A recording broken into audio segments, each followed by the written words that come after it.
여러분 반갑습니다. 네, 한 주 동안 잘 지내셨습니까? 네, 서서히 여름이 다가오고 날은 서서히 더워지고 이 더운 날만큼 우리의 믿음도 뜨거워지기를 소망합니다. 기도하시겠습니다. 주님 참 감사합니다. 보잘것없는 우리를 오늘도 이곳에 부르셔서 이렇게 모여서 주님을 찬양하게 하시고 또 말씀도 듣게 하시고 기도하게 하시니 너무나 감사합니다. 성령님, 우리의 마음을 이 여름 더운 날처럼 뜨겁게 만들어 주시옵소서. 우리는 이미 말란단트를 빚진 자였지만 탕감받았지 않지 않습니까? 백다라니온을 빚진 자들에게 무엇인들 못하겠습니까? 우리의 생명까지도 줄 수 있는 그런 우리의 믿음들 될 수 있게 도와주시옵소서. 오늘 그 마음을 담아 이 찬양을 올려드리니 주님 흡족히 받아주시옵소서. 예수님의 이름으로 기도드립니다. 아멘. 예수 나의 첫사랑 되시네. 우리 힘차게 박수 치시면서 나아가시겠습니다.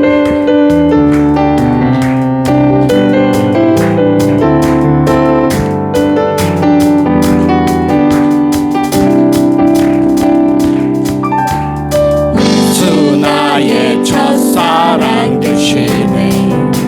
내 첫사랑 지존자 되신 그리스도 예수 찬양하리. 예수 나의 첫사랑 되시네.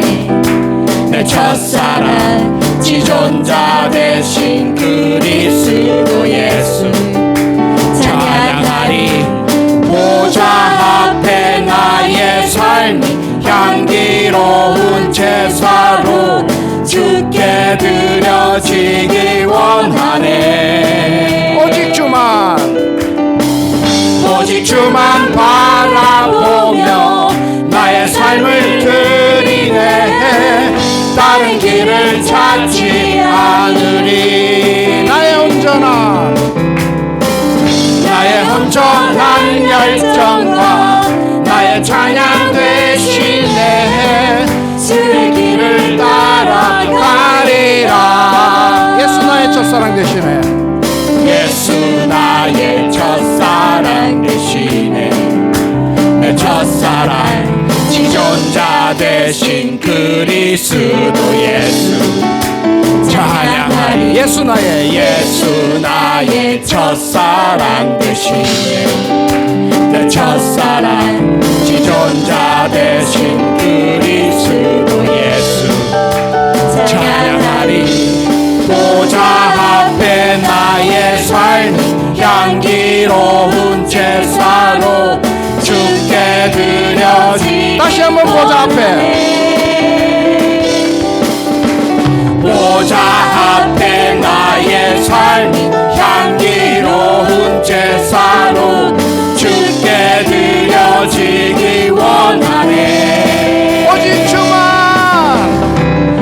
오직 주만 바라보며 나의 삶을 드리네. 다른 길을 찾지 않으리. 나의 온전한 열정과 나의 찬양 대신에 주의 길을 따라가리라. 오직 주만 바라보며 나의 삶을 드리네. 다른 길을 찾지 않으리. 나의 온전한 열정과 나의 찬양 대신에 주의 길을 따라가리라. 아멘. 오직 주만 바라보며 나의 삶을 드리네. 다른 길을 찾지 않으리. 나의 온전한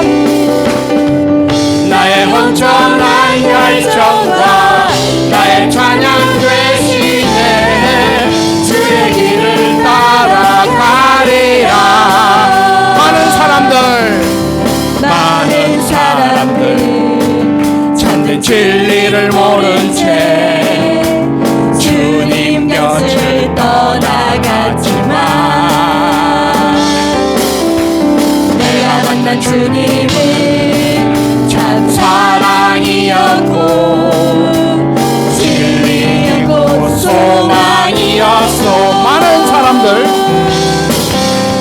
많은 사람들 참된 진리를 모른 채 주님 곁을 떠나갔지만 내가 만난 주님은 참 사랑이었고 진리이고 소망이었소. 난 예수가 좋다. 난 예수가 좋다오. 난 예수가 좋다오. 주를 사랑한다 넌 베드로 고백처럼 난 예수를 사랑한다. 무거운 짐진 자 무거운 짐진 자 내게로 오라.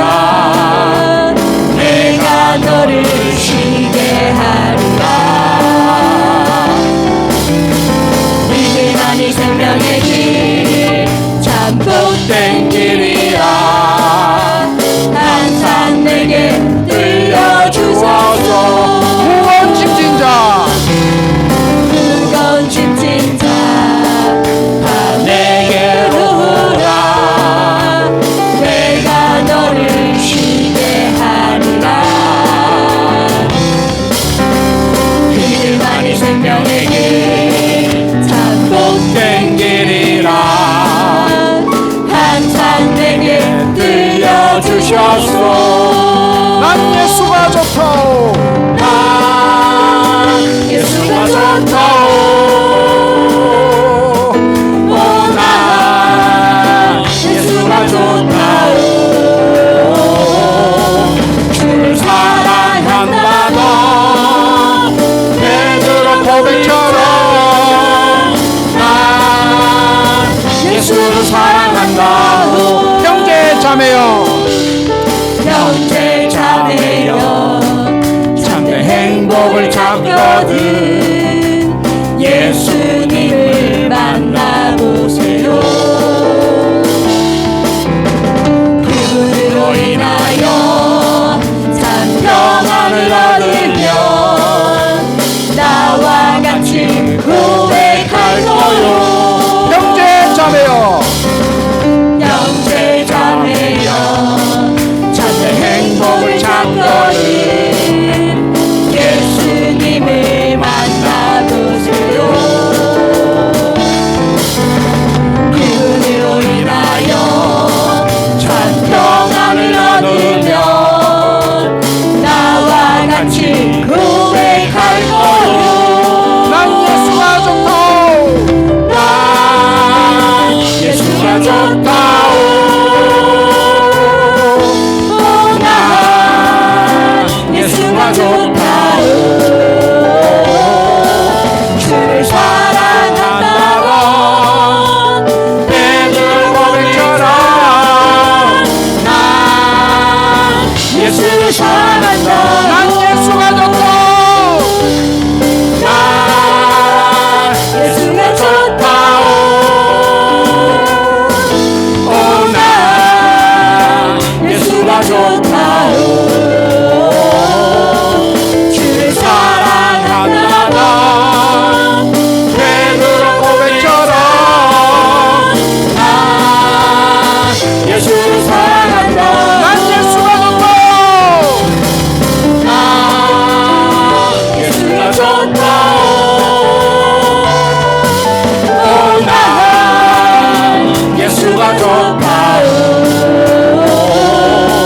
주를 사랑한다 넌 베드로 고백처럼 난 예수가 좋다오.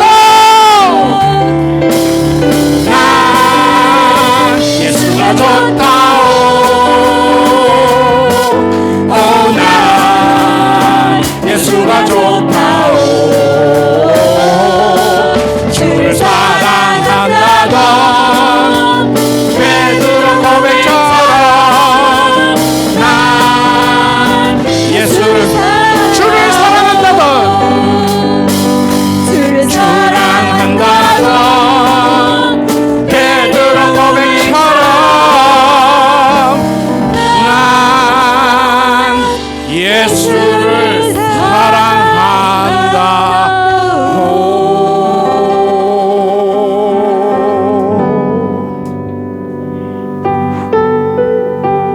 통해서 이 믿음을 주님께 올려드리겠습니다. 지금 서 있는 이곳에서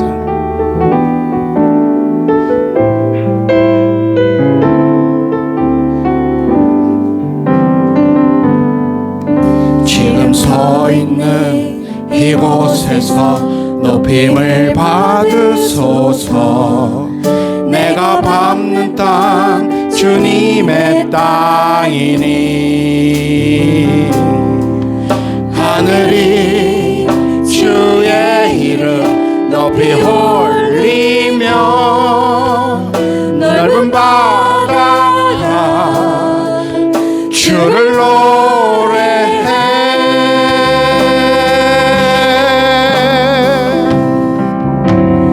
모든 만물 주를 경배해.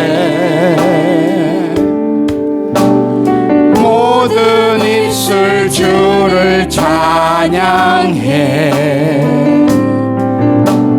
전지를 만드신 만물의 통치자 높임을 받으소서. 내 평생에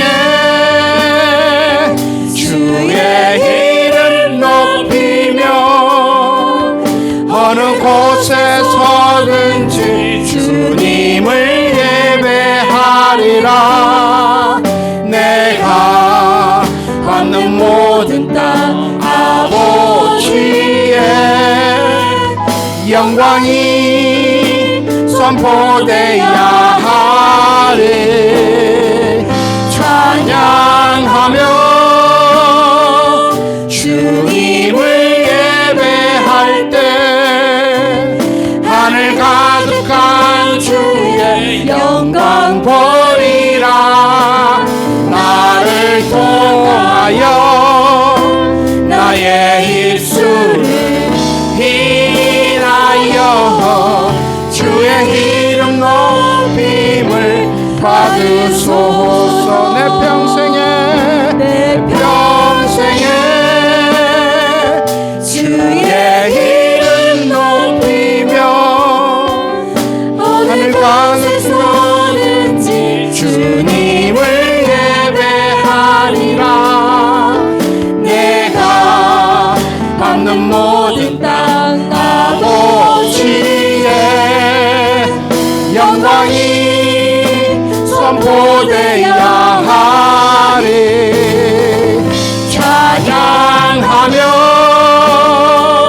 주님을 예배할 때 하늘 가득한 주의 영광 보이라. 나를 통하여 나의 입술을 인하여 주의 이름 높임을 받으소서. 나를 통하여 나의 입술을 인하여 주의 이름 높임을 받으소서. 우리 주님께 영광의 박수를 올려드리겠습니다. 우리의 이 굳건한 믿음을 사도신경으로 고백하시면서 나아가시겠습니다. 나는 전능하신 아버지 하나님 천지의 창조주를 믿습니다. 나는 그의 유일하신 아들 우리 주 예수 그리스도를 믿습니다. 그는 성령으로 잉태되어 동정녀 마리에게서 나시고 본디오 빌라도에게 고난을 받아 십자가에 못 박혀 죽으시고 장사된 지 사흘 만에 죽은 자 가운데서 다시 살아나셨으며 하늘에 오르시어 전능하신 아버지 하나님 우편에 앉아 계시다가 거기로부터 살아있는 자와 죽은 자를 심판하러 오십니다. 나는 성령을 믿으며 거룩한 공교회와 성도의 교제와 죄를 용서받는 것과 몸의 부활과 영생을 믿습니다. 아멘. 오늘 저와 여러분의 모든 죄를 위해서 그 십자가를 참으신 완전하신 예수 그리스도께 온전히 나아갑니다.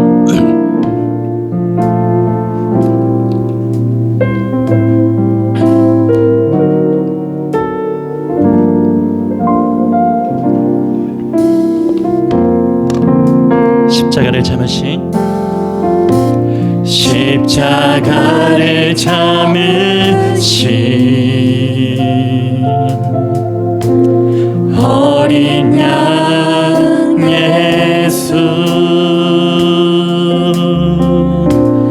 내 죄 씻어 주시고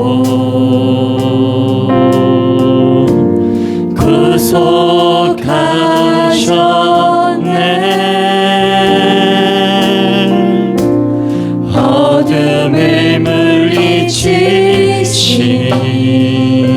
세상의 빛 세상의 빛 예수 영광의 빛 비추사 자유케 하시네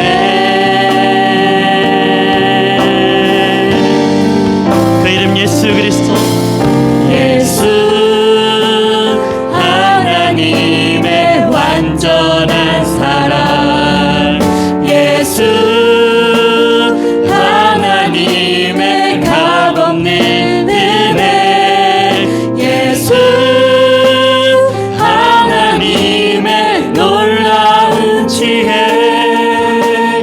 아름다운 그 이름 우리 다시 한번 믿음으로 고백합니다.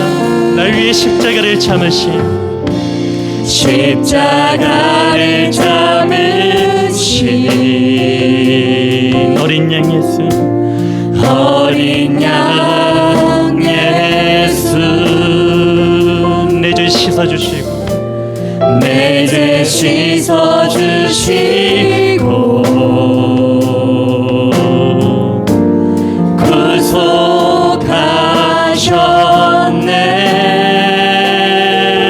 구속하셨네 어둠을 물리치신 세상의 빛 세상의 빛 예수 영광의 빛으로 영광의 빛 비추사 오늘 우리를 자유케 하십니다.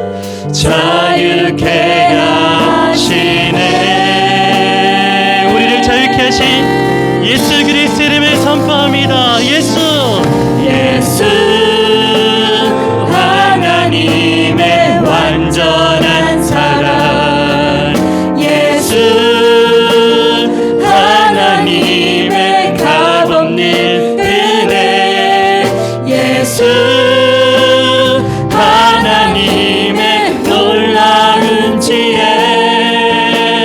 아름다운 그 이름 예수의 예수 예수 하나님의 완전한 사랑 예수 하나님의 값없는 예수 예수 하나님의 놀라운 지혜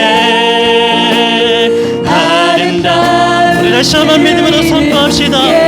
완전하신 예수 그리스도의 이름은 예수 하나님의 완전한 사랑 그 값없는 은혜를 선포합니다. 하나님의 값없는 그 놀라운 지혜 예수 하나님의 놀라운 지혜 아름다운 그 이름 예수 아름다운 그 이름 예수 아름다운 그 이름 예수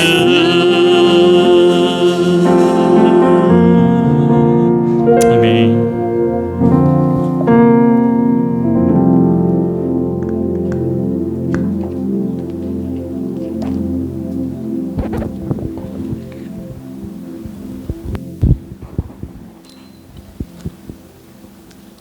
사랑과 은혜가 풍성하신 주님, 주님의 말씀을 사모하며 우리에게 부어주실 은혜를 갈망하고 이곳에 모인 함지군 공동체 가운데 성령님께서 함께하여 주심으로 이 시간 말씀과 찬양으로 폭포수와 같은 은혜가 이곳에 임하기를 소원합니다.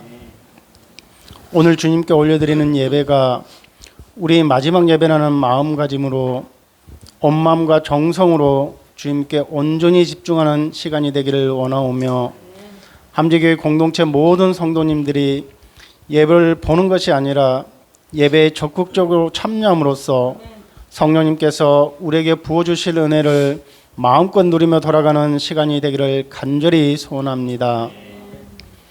우리의 연약함으로 말씀 없이 세상으로 나아가 넘어지고 타협하며 살아가는 모습을 이 시간 주님 앞에 내려놓습니다. 세상의 온갖 유혹과 가문이슬로 인해 우리의 가정과 자녀들이 신앙적으로 무감각하게 살아가는 이 세대에 우리가 말씀으로 무장하여 어떠한 상황에서도 능히 이겨낼 수 있는 참된 하나님의 군사가 되기를 소원합니다. 이 시간 주님의 복음과 사랑을 전하시며 헌신하시는 선교사님과 선교지를 위해 기도합니다. 선교사님의 마음에 잃어버린 영혼을 구원하실 간절히 갈망하시는 하나님 아버지의 사랑을 부어주시어 영적으로 충만하게 하시며 선교 열매들이 잘 뿌리내려서 좋은 열매들이 풍성하게 맺어질 수 있기를 소원합니다. 선교사님들에게 베트남, 태국, 캄보디아를 선교지를 주셨사오니 함재교회 공동체가 전심으로 이 나라를 위하여 기도의 동력자가 되어 이 나라의 복음화를 위해 기도가 끊어지지 않게 인도하시며 선교사님들의 건강과 가정을 지켜주시며 영적 전투에서 승리하는 선교사님들이 되기를 소원합니다. 예배 후에 성경 암송과 성경 퀴즈 대회를 준비하는 가운데 있습니다. 함재교회 공동체가 성경 암송과 성경 퀴즈를 통하여 주님의 말씀을 좀 더 깊이 있게 알기를 원하오며 결과에 연연하지 않고 많은 형제자매님들이 참여하여 주님께 영광을 올려드리는 은혜의 시간이 되기를 소원합니다. 말씀을 듣고자 합니다. 우리의 마음을 활짝 열어주셔서 주의 종을 통하여 선포된 말씀이 하나도 땅에 떨어지지 않고 우리 마음에 새겨지게 하시며 그 말씀을 가지고 세상 가운데 담대히 나아가 승리하는 삶을 살아가는 함재교회 공동체가 되기를 소원합니다. 귀한 예물을 이 시간 주님 앞에 올려드립니다. 이 예물이 주님의 지경이 넓어지는 귀한 곳에 쓰여지기를 소원하며 살아계셔서 역사하시는 예수님 이름으로 기도드립니다. 아멘.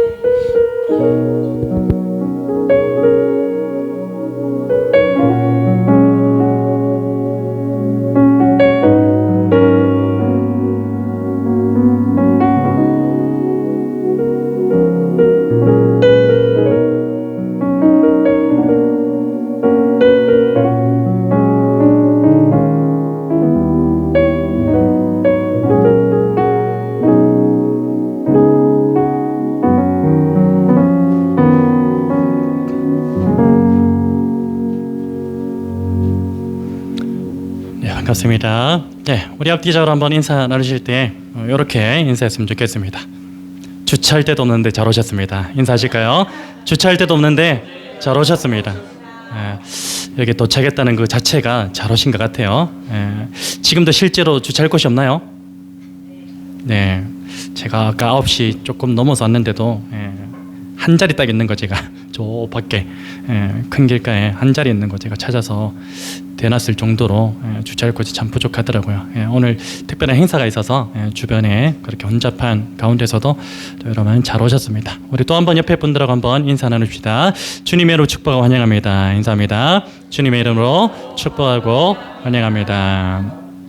우리 하나님 말씀 보겠습니다. 레위기 4장 13절에서 20절 말씀, 우리 자리에서 일어나셔서 함께 하나님 말씀 합독하도록 하겠습니다. 레위기 4장 13절에서 20절 말씀입니다.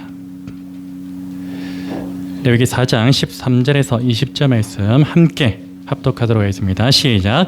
만일 이스라엘 온 회중이 여호와의 계명 중 하나라도 부지 중에 범하여 허물이 있으나 스스로 깨닫지 못하다가 그 범한 죄를 깨달으면 회중은 소송아지를 속죄제로 드릴지니 그것을 회막 앞으로 끌어다가 회중의 장로들이 여호와 앞에서 그 소송아지 머리에 안수하고 그것을 여호와 앞에서 잡을 것이요 기름 부음을 받은 제사장은 그 소송아지의 피를 가지고 회막에 들어가서 그 제사장이 손가락으로 그 피를 찍어 여호와 앞 휘장 앞에 7번 뿌릴 것이며 또 그 피로 회막 안 여호와 앞에 있는 제단 뿔들에 바르고 그 피 전부를 회막 문 앞 번제단 밑에 쏟을 것이며 그것의 기름은 다 떼어 제단 위에서 불사르되 그 송아지를 속죄제의 소송아지에게 한 것 같이 할지며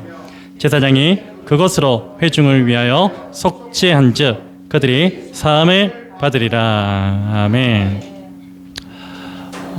오늘은 구약의 대표적인 제사 5가지 가운데 몇 번 하지는 않았지만 마지막 시간입니다. 속죄제 그리고 속건제에 대해서 함께 말씀을 살펴보고자 합니다. 구약의 대표적인 5가지 제사는 우리 제의적 절차에 있어서는 상당히 공통되고 비슷한 부분이 많이 있습니다. 그렇지만 각각의 제사가 강조하고 있는 부분은 다르다고 그렇게 볼 수 있는 것입니다. 예를 들면 번제 우리가 살펴보았는데 번제는 무엇에 초점이 맞추어져 있다고요? 강조점을 둔다고요?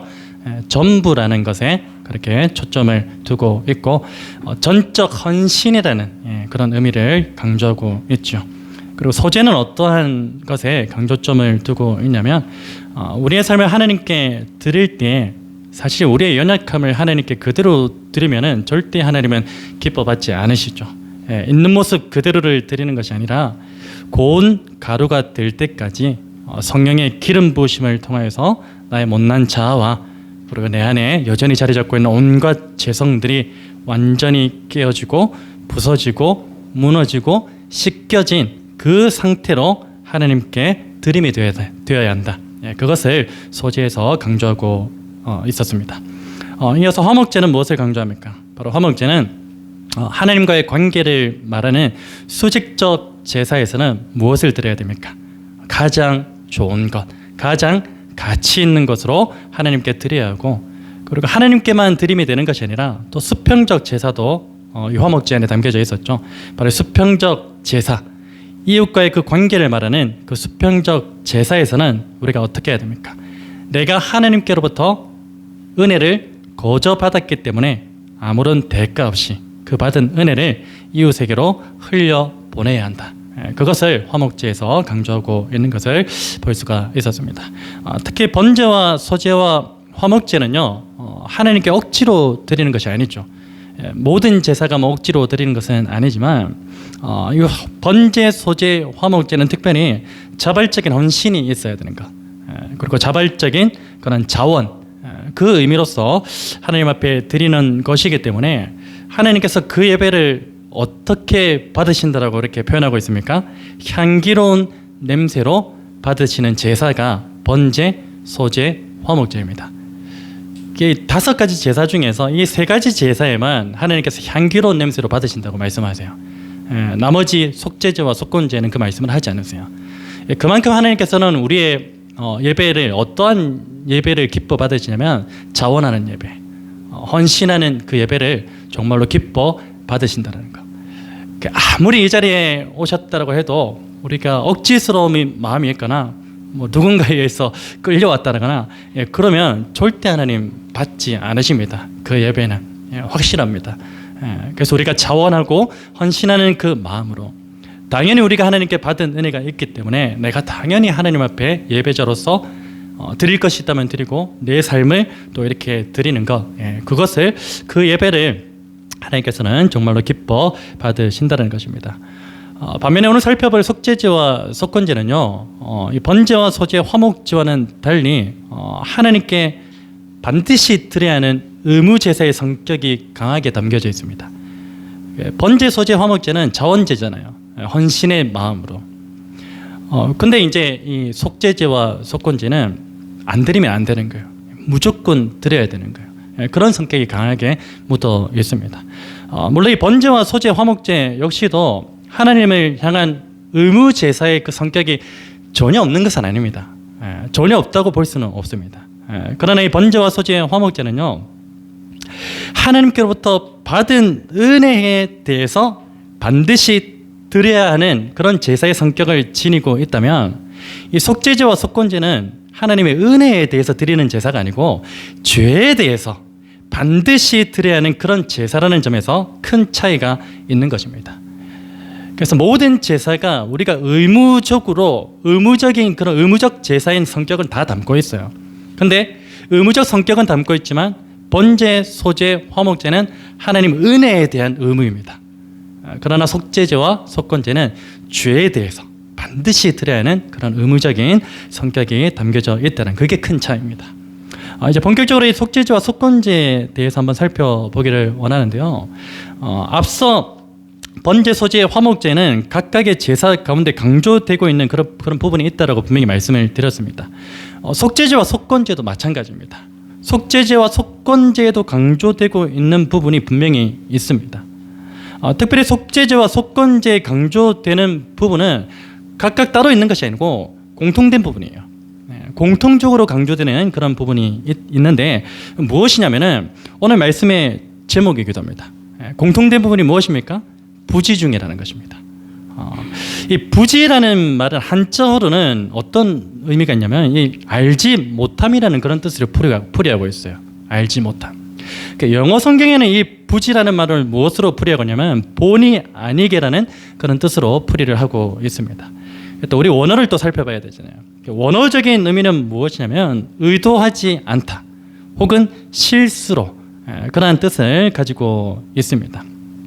그래서 이 부지중예라는 그 단어의 뜻이 뭐 한자의 뜻이든 뭐 우리말의 뜻이든 뭐 원어의 뜻이든 큰 틀에서는 차이가 없다는 사실을 우리가 알 수 있게 되는 것이죠. 여하튼 이 속죄제와 속건제에서 공통적으로 지금 강조하고 있는 그 부지중예라는 그 말의 의미는 지금 살펴보지 않고요, 결론부에서 한번 살펴보기로 하고요. 우선은 이 속죄제와 속건제 안에 있는 그 제의적 절차에 대해서 잠깐 좀 살펴보기를 원합니다. 여러분, 속죄제와 속건제에 관한 규례는 레위기 4장부터 6장 초반부까지 그렇게 기록이 되어져 있습니다. 그리고 부분적으로 6장과 7장에 부분적으로 이렇게 조금씩 기록되어져 있습니다. 그 두 제사의 제의적 절차는 한번 보시면은 거의 동일해요. 틀림이 거의 하나도 없을 정도로 거의 동일하다고 그렇게 볼 수가 있습니다. 여기서 중요한 것은 무엇이냐면 뭐 제의적 절차의 동일성 그게 중요한 게 아니라 진짜 중요한 것은 무엇이냐면 소제를 제외한 모든 제사, 5가지 제사 가운데 소제를 제외한 모든 그 제사의 제의적 절차의 공통점이 무엇입니까? 한 글자인데 3글자 해도 되고 피 흘림이 있다는 것입니다. 소제는 피 흘림이 없어요. 곡식으로 하기 때문에. 근데 나머지 제사에는 공통적으로 피 흘림이 있습니다. 반드시 피 흘림이 있어야 합니다. 그 제의적 절차의 가장 중요한 부분이기도 하는 것이죠. 여러분, 번제와 화목제가 아무리 자원과 헌신의 의미로서 그렇게 드리는 제사라고 할지라도 그 제사 가운데 피 흘림이 있는 이유는 무엇입니까? 그것은 바로 하나님 앞에서의 모든 제사자들은 예수 그리스도께서 십자가에서 흘리신 그 보혈의 공로 없이는 아무도 그 누구도 하나님께 나아갈 수도 없고 하나님께서 기뻐 받으실 만한 제사를 드릴 수 없다는 그 사실을 예표하는 것이기 때문입니다. 그래서 각각의 제사 가운데 피 흘림이 그렇게 제의적 절차로 그렇게 기록이 되어져 있는 것입니다. 그 히브리서 9장 22절 말씀에 보면 이런 말씀이 있어요. 여러분 잘 알고 있는 말씀이기도 한데요. 피 흘림이 없은즉 무엇도 없습니까? 사함이 없느니라. 죄사함이겠죠. 피 흘림이 없으면 절대로 죄사함이 없다라는 것을 말씀하고 있는 것이죠. 여러분, 자원과 헌신의 의미로 드리는 이 번제와 화목제에서도 피 흘림이 있는데 하물며 죄사함을 위해서 의무적으로 드릴 수밖에 없었던 속죄제와 속건제는 두말할 필요가 있겠습니까? 설명할 필요가 없습니다. 여러분, 그만큼이 죄사함을 위해서는 피 흘림이 있어야 한다는 그 사실을 속죄제와 속건제를 통해서 다시 한번 확인할 수 있게 되는 것이죠. 이어서 간략하게 속죄제와 속건제를 한번 비교 한번 해보도록 하죠. 속죄제와 속건제는요, 이 제의적 절차에서는 거의 동일하지만 제사를 언제 드려야 하는지에 대한 그 상황에서는 약간의 차이가 있습니다. 동일한 상황에서 제사를 드리는 건 아니겠죠. 물론 죄를 범했다는 그 동일한 차원에서는 약간의 동일합니다. 그런데 그 외에 다른 것에 약간의 차이가 있습니다. 속죄제는요, 하나님께서 주신 계명을 부지 중에 범했을 때 드려야 하고, 성경에 있는 그대로입니다. 혹은 부지 중에 부정한 것을 만졌을 때, 그리고 맹세한 것을 지키지 않았을 때 드리는 것이 속죄제입니다. 그리고 속건제는 언제 드려야 하냐면 부지 중에 성물을 만졌을 때, 부지 중에 계명 중 하나를 범했을 때, 이웃의 권리나 재산에 피해를 입혔을 때 반드시 속건제를 드려야 하는 것입니다. 여러분, 속죄제와 속건제는 죄에 대해 속죄한다는 그 차원에서는 그 목적이 동일해요. 동일한 목적을 가지고 있습니다. 그래서 속건제는 어떤 제사로 불리면 제2의 속죄제로 그렇게 불리기도 하는 것입니다. 속죄제와 속건제에서 볼 수 있는 특징을 한 가지씩만 그렇게 한번 좀 살펴보기를 원하는데요. 속죄제는 죄를 범한 대상에 따라서 속죄제의 제물이 달라집니다. 그 번제 같은 경우에는 형편에 따라서 그 제물이 바뀌죠. 사람의 형편에 따라서. 근데 속죄제는 죄를 범한 대상이 누구인가에 따라서 그 제물이 달라지는 것입니다. 만약에 기름 부음 받은 대제사장이 그리고 온 회중의 죄를 범했을 때는 하나님 앞에 무엇을 제물로 바쳐야 되냐면 흠없는 수송아지로 바쳐야 됩니다. 그보다 조금 이제 레벨로 따지면 낮은 위치에 있는 그 족장이 죄를 범했을 때는 흠없는 수렴소를 바쳐야 됩니다. 그리고 조금 더 이렇게 신분이나 레벨에서 조금 직위에서 조금 내려오자면 평민이 죄를 범했을 때는 흠없는 암염소나 흠없는 어린 암양을 그렇게 드려야 되는 것입니다. 수렴소보다 암염소가 더 가치 있는 것 아니냐 그렇게 생각할지 모르겠지만 앞서 한번 설명드린 것 같은데 수렴소는 대표성을 띠고 있어요. 그래서 수렴소를 더 귀하게 봅니다. 실제로 시장 가치는 암컷이 더 가치가 높지만 재물의 가치로는 수컷이 더 재물의 가치가 있다는 거죠. 그렇기 때문에 그렇게 차등으로 둔 것이죠. 그리고 서민이 죄를 범했을 때는 이제 또 내려옵니다. 그 재물은 어떤 재물로 드려야 되면 산비둘기 2마리나 혹은 집비둘기 새끼 2마리, 그것을 하나님 앞에 드려야 됩니다. 그보다 더 형편이 안 되는 사람, 극빈자라고 하죠. 극빈자가 만약에 죄를 범했다면은 고운 가루 10분의 1 에바를 그렇게 하나님 앞에 속건제로 드려야 했습니다. 여러분, 우리는 이러한 사실을 통해서 무엇을 알 수 있게 되냐면 잘 보십시오. 직임이나 지위가 높고 무거울수록 하나님께 속죄로 드려야 하는 그 제물의 가치도 어떻게 됩니까? 그만큼 높고 무거워진다는 그 사실을 알 수 있게 되는 것입니다. 여러분, 여기서 우리가 한 가지 생각해 봐야 될 것은 무엇이냐면 하나님 앞에서는 그 어떤 죄라 할지라도 죄의 무게는 다릅니까? 같습니까? 죄의 무게는 같습니다. 동일한 죄입니다. 죄의 무게에 있어서는 동일하겠지만 죄에 대한 책임의 무게는 분명히 어떻습니까? 다릅니다. 영향력도 다르고요. 책임도 완전히 달라집니다. 예를 들자면은 한 교회 안에서 어떤 목회자의 성적인 타락과 주일학교 아이의 거짓말, 이 두 가지는 하나님 앞에서 동일한 죄입니다. 크고 작음이 없습니다. 동일한 죄예요. 하나님 앞에서는 동일한 죄이기는 하지만 그 죄에 대한 결과와 책임에 있어서는 어떻습니까? 비교할 수 없는 차이가 있습니다. 여러분, 우리 주일학교 아이 가운데 우리 서하나, 우리 윤채나, 윤석이나, 윤석이도 윤상이도 주일학교긴 하지만, 우리 아이들 가운데 거짓말했다고 해서 큰일이 벌어져요? 그렇지 않잖아요. 근데 목회자의 성적 타락은 어떻습니까? 그것과 비교할 수 없습니다. 교회가 나눠지고 무너지고 존폐의 위기까지 갈 수밖에 없는 그런 큰 차이가 분명히 있다라는 것은 부인할 수 없는 사실이죠. 여러분, 그런 의미로 볼 때 저를 포함해서 이 함께 지어져가는 교회 안에 리더로 세워진 분들이 있죠. 뭐 조사님도 리더에 해당되겠고요. 소그룹 리더, 교사들, 찬양팀, 중보기도 모임, 모든 분들이 리더죠. 이 리더들은요, 다른 어떤 사람들보다 죄에 대해서는 항상 깨어 있어야 됩니다. 누구보다 깨어 있어야 돼요.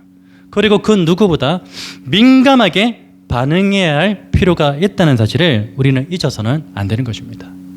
만약에 우리 가운데 저를 포함한 리더로 세워진 분들이 죄에 대해서 조금이라도 깨어있지 못하고 둔감해진다면 어떻게 되겠습니까?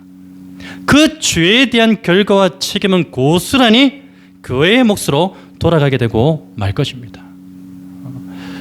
여러분, 바라기는요, 오늘 교회 안에 세워질 이 리더들이 죄에 대해서 항상 깨어있고 민감할 수 있도록 나는 리더가 아닌데라고 생각하시는 분들이 있다면 오히려 그 리더들을 위해서 기도해 주시기를 간절히 부탁을 드립니다. 깨어있도록, 죄에 대해서 민감하도록 반드시 기도해 주셔야 하는 것입니다. 여러분, 속죄제에서 볼 수 있는 특징 한 가지는 무엇이었습니까? 직임이나 직위에 따라 재물의 종류가 달라지고 그 책임도 달라진다는 것, 그것이 특징이었습니다. 이제 속건제에서 볼 수 있는 특징 한 가지를 좀 살펴보기를 원하는데 무엇이냐면 바로 죄에 대해서 반드시 물리적인 배상을 해야 한다는 것입니다. 우리 가운데 이런 사람 없었으면 좋겠어요. 난 뒤끝 없다. 이게 정말로 위험한 말입니다. 뒤끝이 없으면은 자기가 누구를 실족하겠다면 뒤끝 없는 걸로 끝나면 안 돼요. 용서를 구해야죠. 용서라는 배상의 이름으로 형제에게 다가가야 되는 게 맞는 것입니다. 그래서 속건제는 반드시 물리적인 배상이 따른다는 것, 그게 특징입니다. 언제 배상하냐면 그 부지 중에 성물에 대해서 죄를 범했잖아요. 그러면 속건제를 드림과 동시에 그 성물에 대한 5분의 1, 100분의 20, 20%에 해당하는 그 값을 더해서 성물에 대해서는 제사장에게 줘야 됩니다. 그런데 여러분, 성물에 대한 좀 오해를 좀 하지 않으셨으면 좋겠어요. 우리 위의 세대, 부모 세대들만 해도 이 교회 안에 있는 이 물건들을 상당히 거룩하게 그렇게 여기는 그런 기조들이 많았거든요. 근데 사실은 물건 자체가 거룩한 것이 아니라 그 물건이 거룩하신 하나님께 예배를 통해 사용되어지기 때문에 성물이라고 하는 거예요. 이 마이크 자체가 성물이 될 수가 없습니다. 이 자체로 하나님께 더 깊은 찬양과 또 더 좋은 노래로 하나님 앞에 예배할 수 있기 때문에, 그것으로 사용되기 때문에, 통로가 되는 도구가 되기 때문에 성물이라고 이야기하는 것입니다. 예전에 이스라엘 백성들이 가장 거룩한 성물로 여겼던 게 뭔지 아시죠? 언약궤잖아요. 미신처럼 그렇게 여겼지 않습니까? 전쟁에 이거 들고 나가면은 우리가 분명히 이긴다. 오늘날 교회 안에도 그런 기조와 생각들을 가지신 분들이 너무나 많습니다. 이거 성물 아닙니다. 물론 우리가 이것을 아껴야 되는 것은 맞습니다. 주인의식을 가지고. 그러나 이것 자체는 성물이 될 수 없고, 이것을 통해서 하나님 우리의 예배를 기뻐 받는 그런 도구, 통로 정도로 우리가 생각하면 되는 것입니다. 그리고 이웃의 권리나 재산에 피해를 입혔을 때는 그때도 마찬가지로 속죄제를 먼저 드립니다. 속죄제를 드린 이후에 어떻게 해야 되냐면 피해를 입힌 그 물건에 대해서 본래 그 물건을 돌려주는 것은 물론이거니와 몇 %를? 20%를 값을 더해가지고 배상해야 됩니다. 반드시. 또 뭐 내가 실수한 거 돌려줬으니까 쌤쌤이지, 절대 그게 아닙니다. 20%를 더해서 돌려줘야 하는 것입니다. 반드시입니다. 여러분, 속건제에서 죄를 범한 사람이 20%를 더 얹어가지고 배상을 했다는 것에는 어떤 의미가 담겨져 있을까요? 어떤 의미가 담겨져 있냐면 바로 이런 의미가 담겨져 있기 때문에 20%를 더 줘야 돼요. 20%를 더 안 주면 우리가 이걸 거부하는 것이나 마찬가지예요. 그 20%에는 어떤 의미가 담겨져 있냐면 심판 혹은 징벌이라는 그런 의미가 담겨져 있습니다. 그 20%를 더해서 줌으로써 이것은 하나님의 심판이구나, 이것은 하나님의 징벌이구나라는 그 사실을 깨닫게 된다는 것이죠. 그래서 20%를 반드시 더해서 돌려주게 되어 있었습니다. 여러분, 반드시 죄는 무엇이 따릅니까? 대가가 따릅니다. 어떤 대가가 따릅니까? 심판 혹은 징벌이라는 그 대가가 반드시 따른다는 사실을 잊지 마시기를 바랍니다. 혹여 그 심판이 우리가 살아가고 있는 이 땅에서는 이루어지지 않을 수도 있어요. 이루어지지 않는다 할지라도 그 심판은 언제 또 이루어집니까? 장차 예수 그리스도의 심판대 앞에서 반드시 이루어지게 되어 있다는 그 사실을 우리는 잊지 말아야 하는 것입니다. 고린도서 5장 10절에는 이런 말씀이 있습니다. 이는 우리가 다 반드시 그리스도의 심판대 앞에 나타나게 되어 각각 선악간에 그 몸으로 행한 것을 따라 받으려 함이라. 분명하게 말씀하세요. 나는 하나님 앞에 죄를 범하고 있는데도 별다른 심판이 없네? 별다른 징벌이 없네? 하나님의 심판대 앞에 가서 엄청나게 후회할 겁니다. 차라리 심판받는 게 나아요. 이 땅에서 징벌 당하는 게 낫습니다. 여러분, 우리는 속건제에 대해서 생각할 때 균형 있는 믿음의 자세를 가질 필요가 있어요. 한쪽으로 치우치면 안 된다는 겁니다. 그것은 어떤 믿음이냐면, 먼저는 우리의 모든 죄에 대한 심판과 징벌에 대한 값은 이미 예수 그리스도께서 십자가를 통해서 완전히 지불하셨다는 그 믿음을 가지셔야 돼요. 근데 이 믿음만 있으면 되냐? 아닙니다. 이 믿음에만 치우쳐 있으면 정말 큰일 납니다. 그리고 어떠한 믿음도 동일하게 있어야 되냐면, 예수 그리스도께서 나의 모든 죄값을 십자가를 통하여 완전히 지불하셨지만 우리의 연약함 때문에 여전히 이 땅에서 범하게 되는 그 죄에 대한 심판과 징벌의 책임은 여전히 이 땅에서 유효하다라는 그 믿음을 우리는 가지고 있어야 한다는 것입니다. 여러분, 이러한 믿음의 균형이 깨어져 버리면 어떤 일이 벌어지는 줄 아십니까? 밀양이라는 영화 다 보셨죠? 옛날에 한 번쯤 보셨잖아요. 영화 밀양에서 등장하는 예수 믿고 회심한 그 살인자가 피해 아동의 어머니 앞에서 무엇이라고 이야기하는 줄 아세요? 나는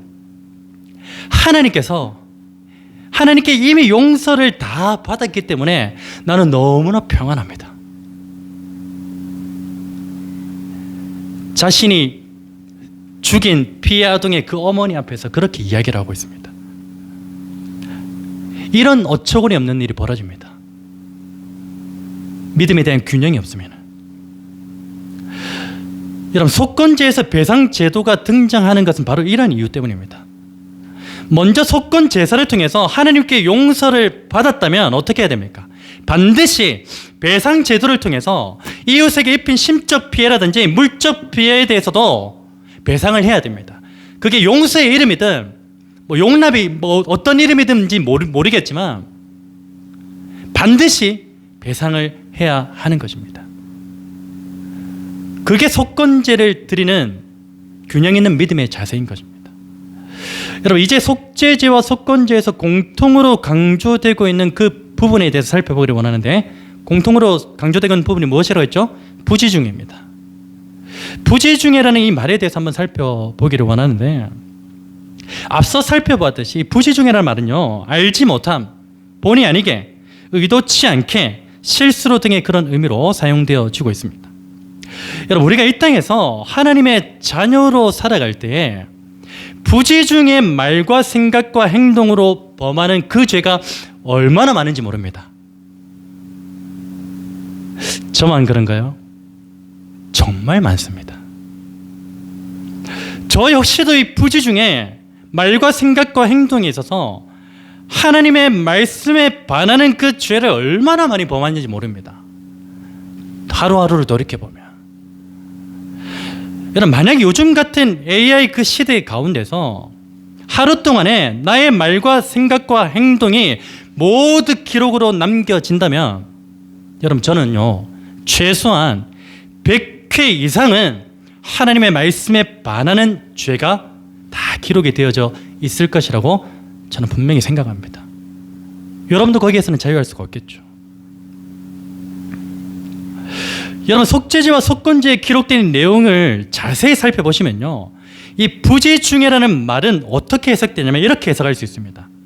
나는 나의 어떤 행동이 죄라는 것을 전혀 인식하지 못하고 있었는데 외부적인 어떤 요인으로 인해서 그것이 죄라는 것을 깨닫게 되었다. 그것을 부지중해라는 말로 풀어서 해석할 수 있습니다. 여러분, 여기서 말하는 죄를 깨닫게 하는 외부적인 요인이 무엇일까요?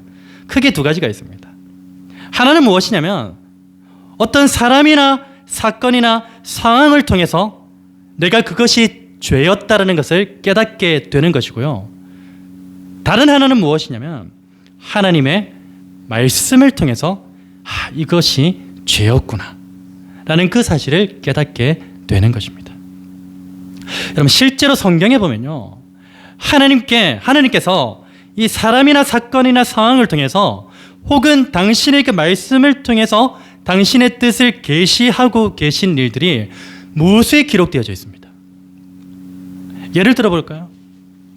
여러분, 하나님께서는 모압 왕 발락의 사주를 받아서 이스라엘을 저주하려고 했던 그 발람 선지자 앞에 누구를 딱 세워버립니까? 동물 한 마리, 나귀 한 마리를 세워버립니다. 동물을 사용하세요. 나귀 한 마리를 세우셔가지고 나귀의 입을 열어버리십니다. 나귀의 입을 열으셔서 당신의 뜻이 무엇인지 발람 선지자에게 가르치죠. 깨닫게 하는 거죠. 또한 하나님께서는 애굽의 종되었던 이스라엘을 구원하시고자 누구를 보내시죠? 모세를 보내십니다. 모세를 그 애굽 왕 바로 앞으로 보냅니다. 그리고는 10가지 재앙으로 당신의 뜻을 나타내십니다. 첫 번째, 두 번째, 세 번째, 너 이래도 안 보낼래? 네 번째, 다섯 번째, 이래도 안 보낼래? 10번째까지 보내니까 어떻게 합니까? 그제서야 이스라엘 백성들을 보내죠. 나중에는 또 뒤따라왔지만, 이런 무엇보다도 하나님께서는 당신의 뜻을 계시하실 때 가장 강력한 도구 무엇이죠? 말씀입니다. 말씀을 통해서 여러 선지자들에게 당신의 그 뜻을 나타내 보이셨습니다.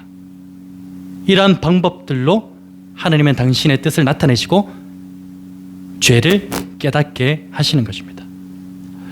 여러분, 여기서 중요한 것은 무엇이냐면 하나님께서는요, 지금도 부지중에 죄를 범하고 있는 오늘 저와 여러분의 삶 가운데 찾아오셔서 이런 종류의 메시지를 통해서 당신의 뜻을 전달하고 계신다는 사실입니다. 여러분, 그런데 문제는 무엇인 줄 아십니까? 하나님은요, 자꾸 사람이나 어떤 사건이나 상황이나 혹은 말씀을 통해서 계속 내 안에 있는 죄가 뭔지 부지중에 나는 모르잖아요. 내가 모르니까 부지중에 지은 죄잖아요. 내가 알지 못하는 그 죄를 지은 게 있는데 그걸 지금 하나님께서 계속해서 지적하고 계신데 문제는 뭡니까? 문제는 뭐냐면 우리가 그걸 깨닫지 못하고 있다는 겁니다. 계속 말씀하시는데 야, 너 그거 죄야 라고 분명히 말씀하시는데 문제는 내가 지금 깨닫지 못하고 있다는 겁니다. 너무나 비참하지 않습니까? 여러분, 저는 오늘 저와 여러분이 나비의 그 작은 날개짓이 엄청난 폭풍을 불러일으키는 큰 사건이 될 수도 있다는 그 마음을 가지고 오늘 우리의 삶 가운데 일어나는 아주 작고 사소한 그런 일들, 그냥 사소한 일들로 보지 마시고 그냥 아무렇지도 않은 일들로 여기지 마시고 아무리 사소하고 작은 그 사건과 일에도 영적으로 민감하게 반응하는 하나님의 사람들이 다 되었으면 좋겠습니다. 그게 깨어있음이에요. 여러분, 부지 중에 무수히 많은 죄를 범하고 있는 오늘 저와 여러분이 부지 중에 범한 그 죄를 깨닫기 위해서 가장 민감하게 반응해야 될 부분이 있습니다. 어떤 부분입니까? 하나님의 말씀입니다. 가장 민감해 있어야 돼요. 여러분, 부지 중에 죄를 범한 우리를 깨닫게 하는 것이 때로는 사람일 수도 있습니다. 사람을 통해서 어떤 사건일 수도 있어요. 어떤 상황적인 배경일 수도 있습니다. 여기서 우리가 기억해야 될 것은 무엇이냐면, 어떤 사람과 사건과 상황에 의해서 그것이 죄였구나라고 깨닫게 되는 것은요, 100% 완전할 수 없다는 것입니다. 그게 틀릴 수도 있어요. 그리고 우리의 삶에 그것을 100% 적용할 수도 없다는 것입니다. 틀린 걸 어떻게 적용해요? 100% 맞지 않습니다. 완전하지 않다는 것입니다. 여러분, 그러면 우리의 삶 가운데서 부지 중에 범한 죄를 깨닫게 하는 가장 완전하면서 강력한 도구는 무엇입니까? 하나님의 말씀인 줄로 믿습니다. 말씀이에요. 제가 좋아하는 말씀 중 하나인데 한번 같이 한번 찾아보실래요? 시편 19장 7절에서 8절 말씀 같이 한번 찾아보겠습니다. 시편 19장 7절에서 8절 말씀.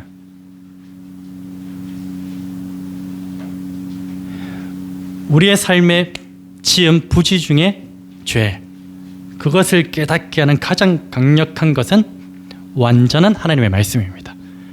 그것을 이 시편 기자의 고백을 통해서 우리도 함께 고백하기를 원합니다. 시편 19장 7절 8절 시작. 여호와의 율법은 완전하여 영혼을 소성시키며 여호와의 증거는 확실하여 우둔한 자를 지혜롭게 하며 여호와의 교훈은 정직하여 마음을 기쁘게 하고 여호와의 계명은 순결하여 눈을 밝게 하시도다. 아멘.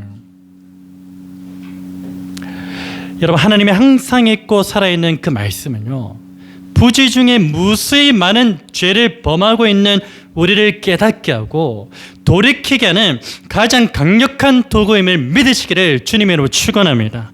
히브리서 4장 12절 13절 말씀에 이런 말씀이 있죠. 하나님의 말씀은 살아있고 활력이 있어 저의 날선 어떤 검보다도 예리하여 혼과 영과 및 관절과 골수를 찔러 쪼개기까지 하며 또 마음의 생각과 뜻을 판단하나니. 여기가 12절입니다. 근데 오늘 말씀의 흐름에서는 13절 말씀이 정말 중요한 말씀이에요. 13절 말씀 읽어드릴게요. 지으신 것이 하나도 그 앞에 나타나지 않음이 없고 우리의 결산을 받으시기에 눈앞에 만물이 벌거벗은 것 같이 드러나느니라. 아멘. 하나님 말씀 앞에서 모든 것이 드러난다는 것입니다. 까발려지는 거예요. 내가 부지 중에 지었던 죄이든지 모든 죄가 다 까발려지는 겁니다. 사랑하는 여러분, 우리의 모든 죄는요, 이 땅에서 까발려지지 않으면요, 장차 하나님의 심판대 앞에서 반드시 다 까발려지게 되어 있습니다. 여러분, 우리가 심판대 앞에서 책망받고 부끄러움 당하느니 차라리 뭐가 낫습니까? 그냥 이 땅 가운데 살아가면서 하나님의 말씀 앞에서 우리의 모든 죄가 낱낱이 까발려지고 그래서 회개함으로 그 심판의 날에 착하고 충성된 종으로 서게 되는 것이 더 낫지 않겠습니까? 그냥 이 땅에서 내 죄가 까발려지기는 낫습니다. 그래서 이 땅에서 부끄러움 당하는 게 낫다니까요. 그게 은혜입니다, 여러분. 그래서 우리는 날마다 기도해야 돼요. 하나님, 부지 중에 범한 죄가 있다면 하나님, 나로 하여금 깨닫게 해주십시오. 특별히 말씀을 통해서 깨닫게 해주십시오. 말씀 앞으로 나아가면은 내가 지은 죄가 무엇인지 하나님 분명히 알게 하신다고 하셨지 않습니까? 하나님 말씀은 살아의 광상이 있어서 능력이 있어서 나의 영과 혼감이 건조하고 골수를 찔러 쪼개고 마음의 생각을 판단하는 것이라고 말씀하지 않으셨습니까? 그러니까 그 말씀이 나의 부지 중에 지은 죄가 무엇인지 가르쳐 주시고 깨닫게 하셔서 회개함으로 하나님의 심판대 앞에 온전히 서게 해주십시오. 착하고 충성된 종으로 설 수 있도록 도와주십시오라는 그 기도가 오늘 저와 여러분의 입술을 통해서 선포되어져야 하는 것입니다. 여러분, 우리의 모든 죄를 낱낱이 고발하고 또한 온전히 회복시키시는 그 자리, 곧 하나님의 말씀이 선포되는 이 예배의 자리를 결코 가볍게 여기지 않으셨으면 좋겠습니다. 아무 생각 없이 이 자리에 앉아 계시지 않았으면 좋겠습니다. 여러분, 이 자리는 어떠한 자리입니까? 하나님의 말씀 앞에서 나의 죄성과 나의 못난 자아가 철저히 부서지고 무너지고 깨지고 깨끗해지고 자복하게 되는 그런 자리임과 동시에 또 어떠한 자리입니까? 이제 예수 그리스도의 생명으로 온전하게 회복되어서 그 생명을 가지고 살아가겠노라고 결단하는 그 자리가 바로 예배의 자리인 줄 믿습니다. 그런데 이 예배의 자리를 가볍게 여긴다고요? 우리의 깨어짐 없이 은혜 받았다고요?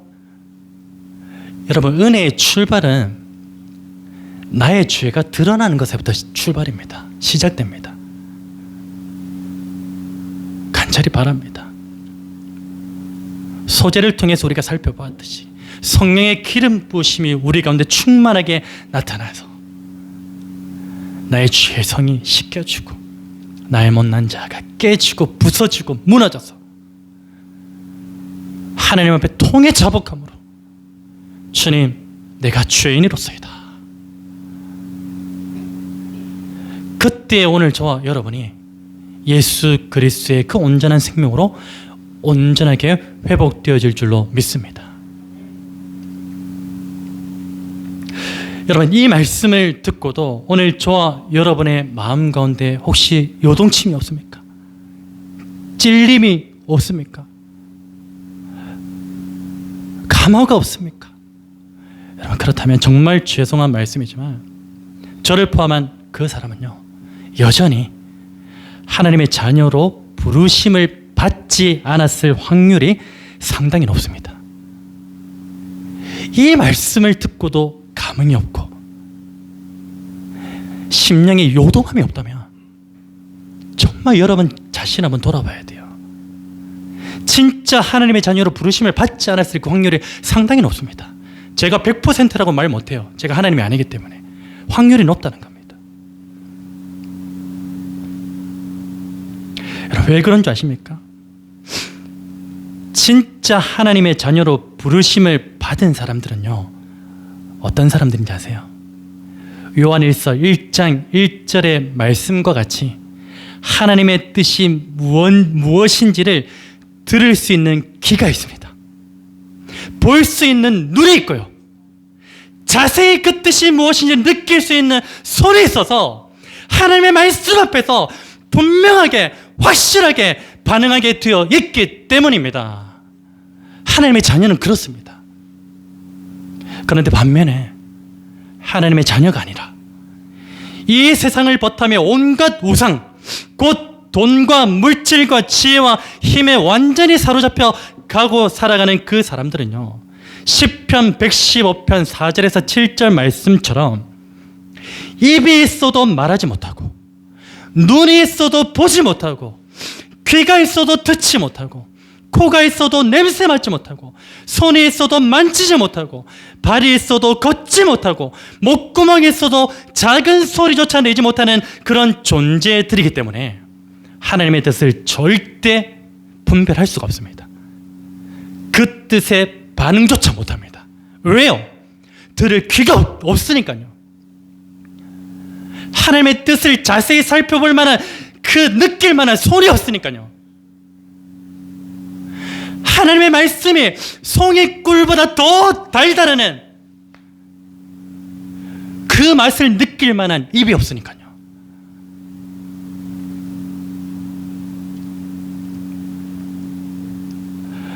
오늘 저와 여러분은 어떠한 존재들입니까? 여러분, 하나님의 말씀 앞에서 부지 중에 범한 죄가 무엇인지 깨닫지 못하는 그 사람은 너무나 불쌍한 사람입니다. 너무나 비참한 인생이라는 그 사실을 잊지 마시기 바랍니다. 그게 나일 수도 있어요. 방금 이 말씀을 어떻게 받아야 되는지 아세요? 주님, 그게 바로 나입니다. 이렇게 받으셔야 돼요. 내가 부지 중에 범한 죄를 깨닫지 못하는 우둔한 자입니다. 내가 부지 중에 범한 죄를 알지도 못했다. 불쌍한 인생입니다. 여러분, 오늘 그 사람이 오늘 저와 여러분이 되지 않았으면 좋겠습니다. 여러분, 예수님을 십자가에 넘겨준 가룟 유다가 얼마나 불쌍한 인생이었습니까? 얼마나 그의 인생에 비참한 말로를 맞이하게 되었습니까? 예수님께서 십자가에 달리시기 전날에 제자들과 마지막 만찬을 가시죠. 그 마지막 만찬의 자리에서 예수님이 이렇게 말씀하세요. 너희들 가운데 12제자 너희들 가운데 한 사람이 나를 팔 거야. 이렇게 분명하게 말씀하셨어요. 사람이나 사건이나 상황을 통해서 말씀하시는 것도 아니고 직접 말씀하셨어요.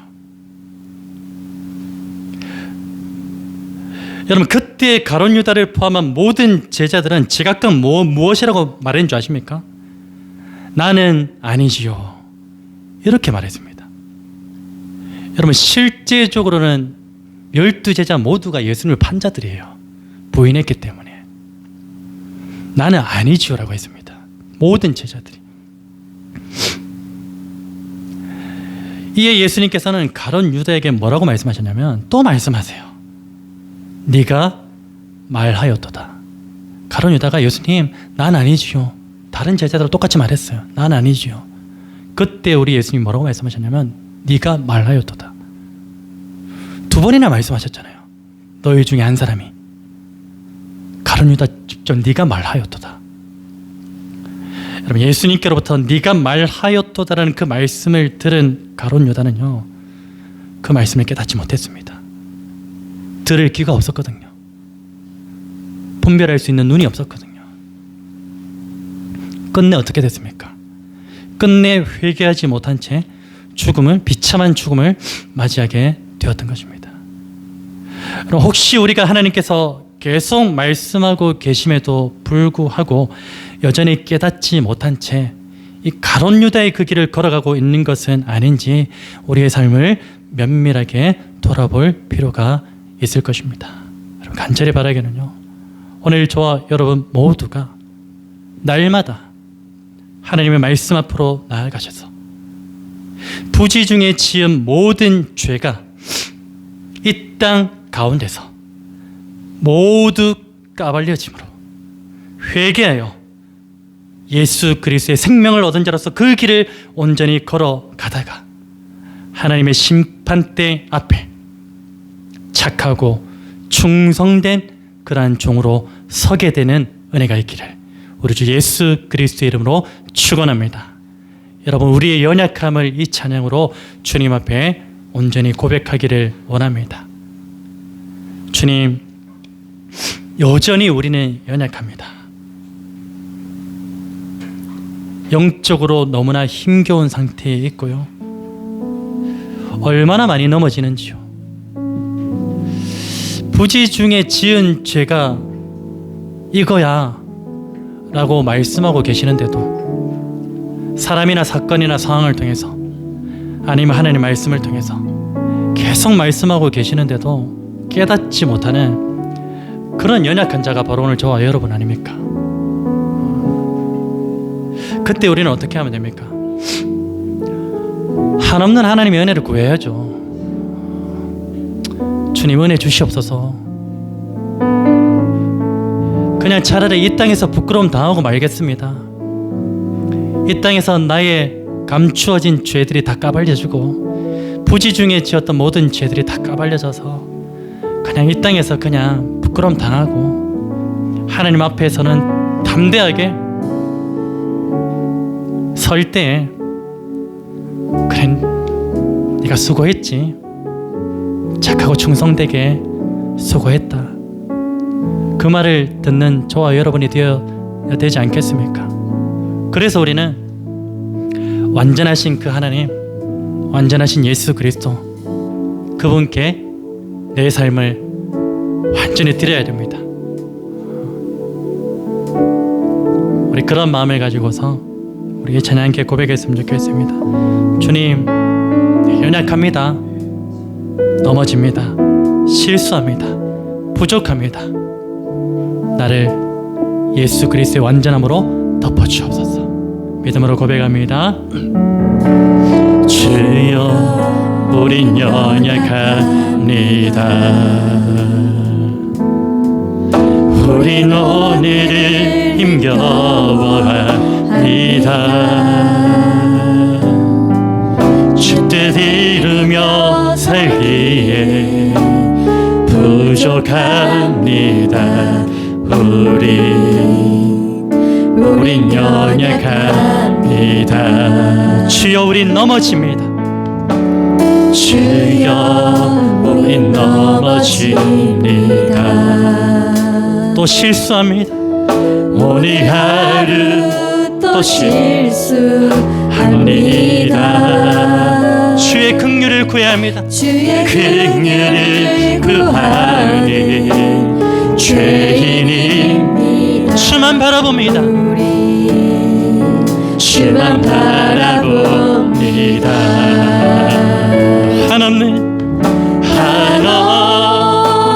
주님의 은혜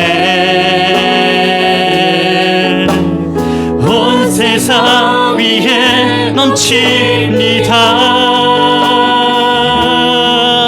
가릴 수 없는 주여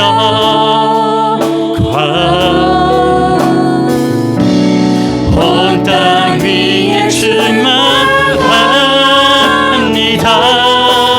주님만이 길이 오니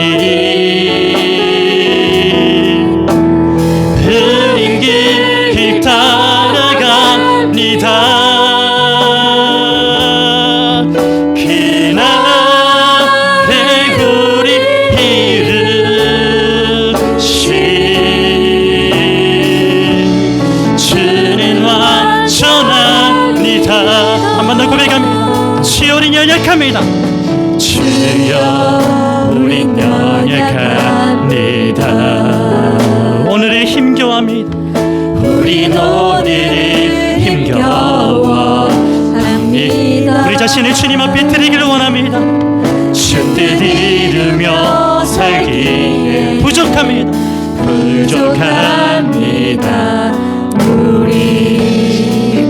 우린 연약합니다.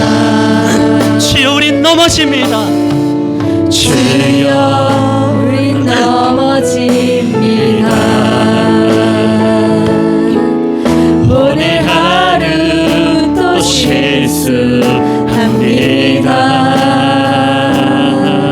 주의 긍휼을 구하 죄인입니다. 죄인이 주만 바라봅니다. 주만 바라봅니다. 여러분이 간절하게 다시 한번 고백합시다. 주님, 나는 너무 연약합니다. 주여, 우린 연약합니다. 우린 오늘을 힘겨워합니다. 주 뜻 이루며 살기에 부족한 우리의 연약함을 드립니다. 우린 연약합니다. 또 이렇게 고백합시다. 주여, 우린 넘어집니다. 주여, 우린 넘어집니다. 오늘 하루 또 실수합니다. 주의 긍휼을 구하 죄인일 수밖에 없습니다. 죄인입니다. 그래서 주만 주만 바라볼 수밖에 없습니다. 주만 바라봅니다. 한없는 주님의 은혜를, 한없는 주님의 은혜 온 세상 위에 넘칩니다. 주님의 그 영광으로 가릴 수 없는 주 영광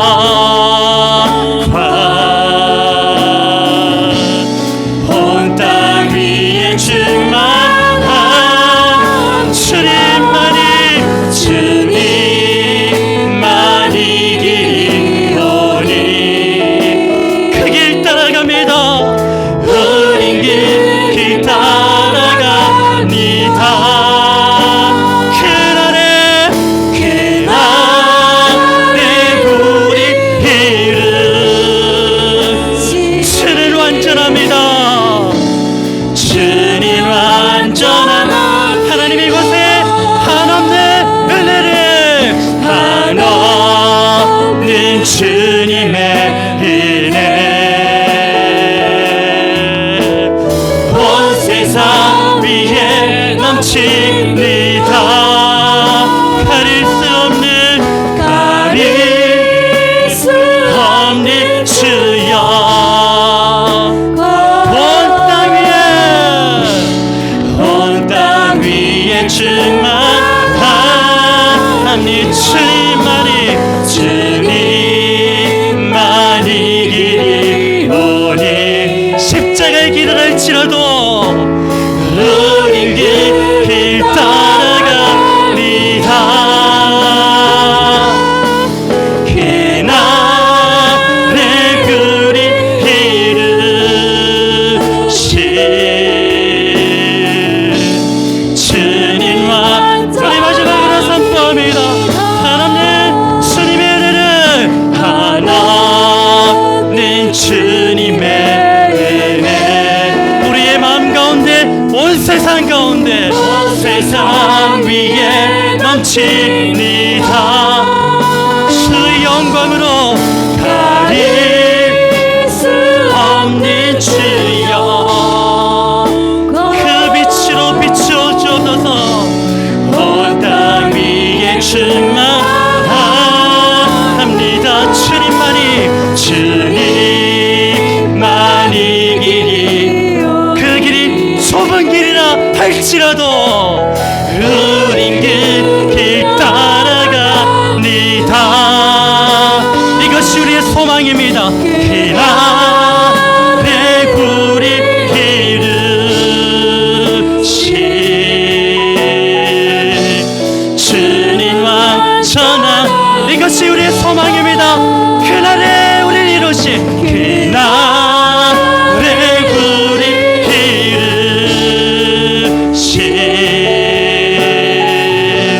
주님 마지막으로 소망 가운데 선포합시다. 그날에 우리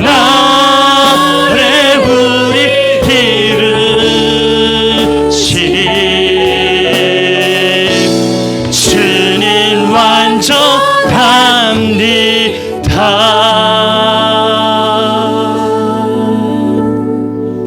우리 말씀을 붙들고서 믿음으로 결단하며 기도하기를 원합니다. 여러분, 오늘 우리의 삶을 돌아보면요, 부지 중에 짓는 죄가 하루에 100번 이상입니다. 근데 우리 한 번도 회개한 적이 있습니까? 회개한 적이 없어요. 그 회개함 없이 우리가 주님 앞에 예배자로 섰다고요? 이 예배 실패입니다. 주님 말씀해 달라고 이 시간 함께 기도하시죠. 내가 부지 중에 지은 죄가 아직도 많습니다. 주님, 이 땅에서 낱낱이 까발려 주십시오. 이 땅에서 까발려지는 게 은혜입니다. 회개할 기회를 얻는 거잖아요. 회개할 기회를 얻어서 하나님의 심판대 앞에서는 정말 그 큰 위로를 받아야 되지 않겠습니까? 착하고 충성된 종아, 네가 수고했다, 잘했다.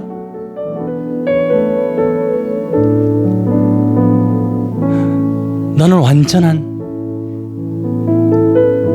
나의 자녀이다. 그 주님의 음성을 그 심판대 앞에서 들어야 되지 않겠습니까? 우리 한번 기도하실 때 하나님, 내가 말씀 앞에 나아가지 않기 때문에 부지중의 죄를 깨닫지 못하고 있습니다. 말씀 앞에 나아가면 100% 부지중의 죄가 무엇인지 말씀해 주시는데 그 말씀 앞에 나아가지 않아서 깨닫지 못하고 있는 나를 불쌍히 여기시고 긍휼히 여겨 주시옵소서. 그래서 말씀 앞에서 부지중의 모든 죄를 깨달음으로 회개하여 심판대 앞에서 하나님 앞에 착하고 충성된 종이라고 칭찬받을 수 있는 그 복된 인생을 주님 다시 오시는 그날까지 살아갈 수 있도록 인도하여 주시옵소서. 우리 기도의 제목 가지고 하나님 앞에 합심하여 기도하기를 원합니다. 기도하겠습니다. 하나님 아버지 감사합니다. 우리의 연약함을 주님 알고 계시지요. 부지중에 지은 죄가 얼마나 많습니까? 낱낱이 하나님 아버지여 기록하라면 100가지가 넘습니다. 나의 말로 지었던 부지중의 죄, 나의 행동으로 지었던 부지중의 죄, 나의 생각으로 지었던 부지중의 죄, 하나님 아버지, 하나님의 말씀과 반하며 살아왔던 그 부지중의 죄가 우리 가운데 얼마나 많습니까? 하나님 아버지, 이것들이 다 말씀 앞에서 까발려지는 그런 은혜가 있게 하여 주시옵소서. 하나님, 그러기 위해서는 우리가 말씀 앞으로 나아가야 되지 않겠습니까? 말씀 앞에 나아가지도 않으면서 어찌 부지중의 죄를 깨달을 수가 있겠습니까? 하나님, 전적으로 사람을 통해서, 사건을 통해서, 사안을 통해서 나의 죄를 깨닫게 하시는 것이 아니라 철저하게 말씀 앞에서 나의 부지중의 모든 죄를 깨달을 수 있는 은혜를 허락하여 주시옵소서. 하나님 아버지, 그래서 이 땅에서는 완전하지 못하나 주님의 심판대 앞에서는 착하고 충성된 종아, 내가 너를 완전하게 하였다. 네가 이제 완전한 안식안에 거하라는 그 하나님의 분명한 음성 앞에 기뻐 뛰며 춤출 수 있는 모든 백성들로 하나님 거듭날 수 있도록 도와주시옵소서. 작은 것 하나라도 하나님 깨닫게 되는 은혜를 부어 주시옵소서. 그 은혜가 이 교회 공동체 가운데 충만하게 나타나게 하여 주시옵소서. 그 은혜를 주시옵소서. 그 은혜를 하나님 우리 모두가 경험케 하여 주시옵소서.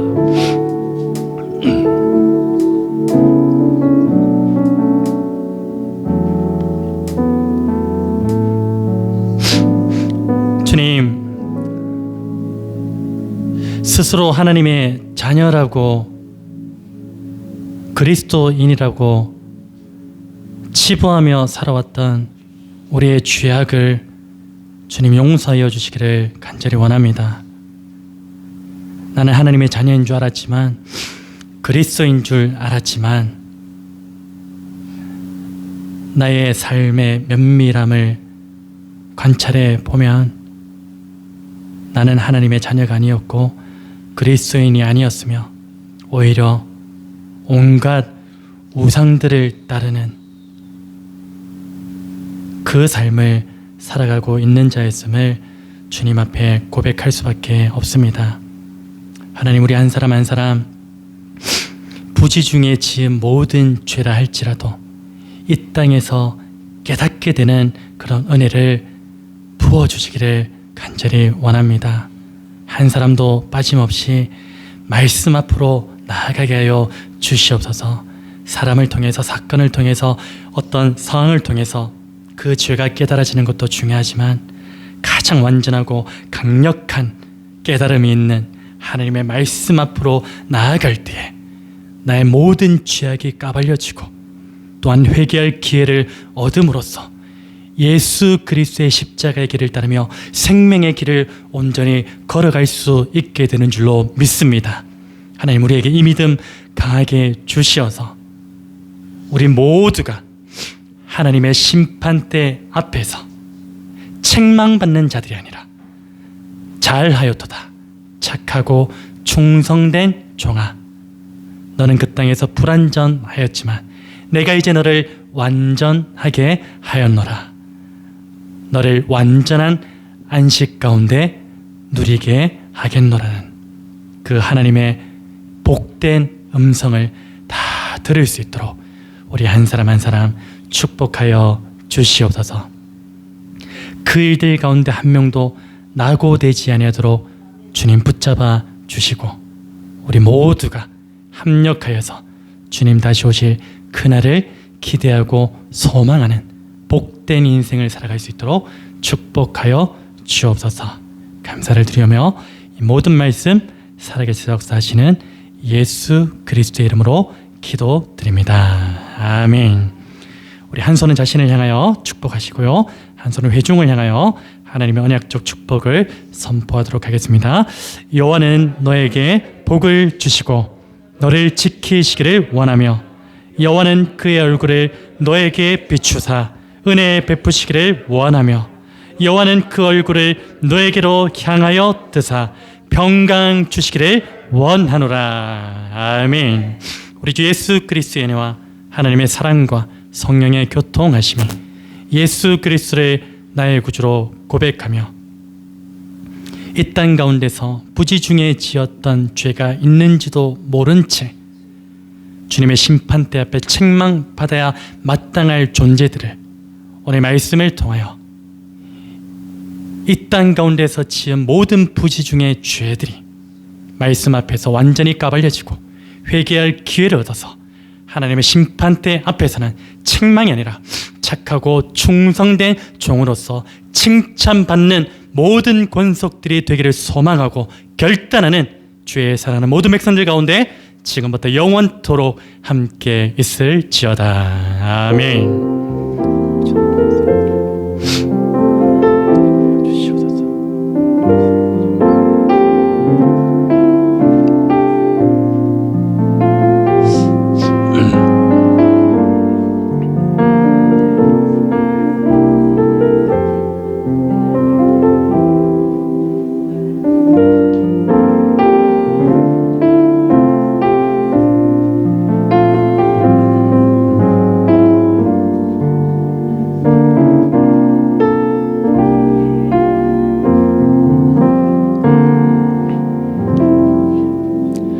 우리 옆에 분들하고 한번 인사 나눕시다. 부지 중에 죄를 깨닫는 것이 은혜입니다. 인사합니다. 부지 중에 죄를 깨닫는 것이 은혜입니다. 우리 하나님의 약속으로 축복하시며 회의하도록 하겠습니다.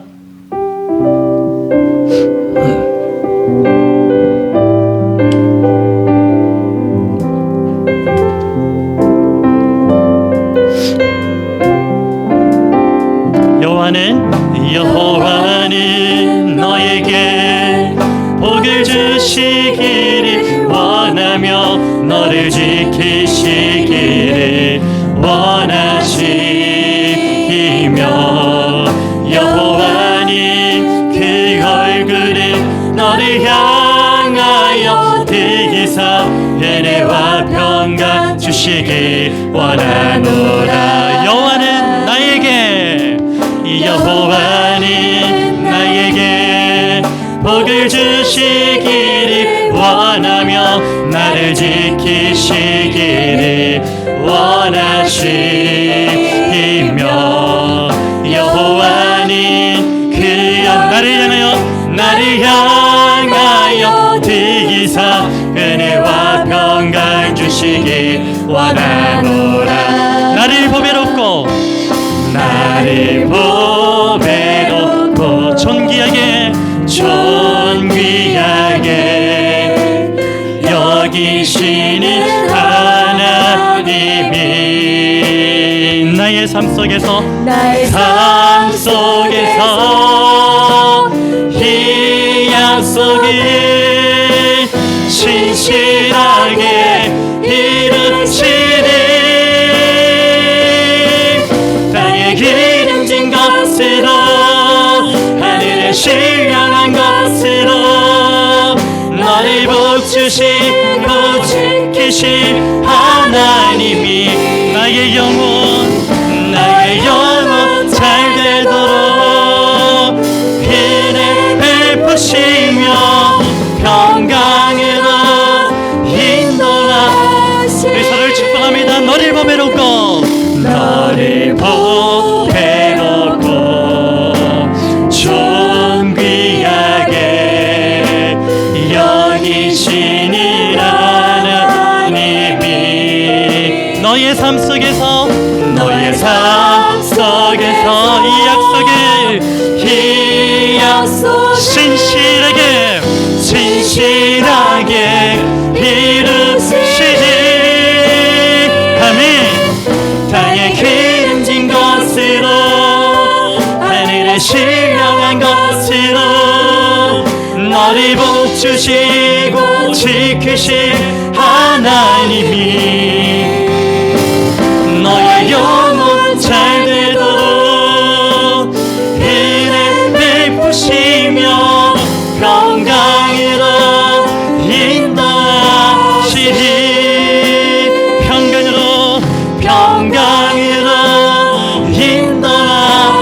평강으로 인도하실 것을 확신합니다. 평강으로 인도하시리. 우리 예배를 받으신 하나님께 감사와 찬송을 드립니다. 아멘.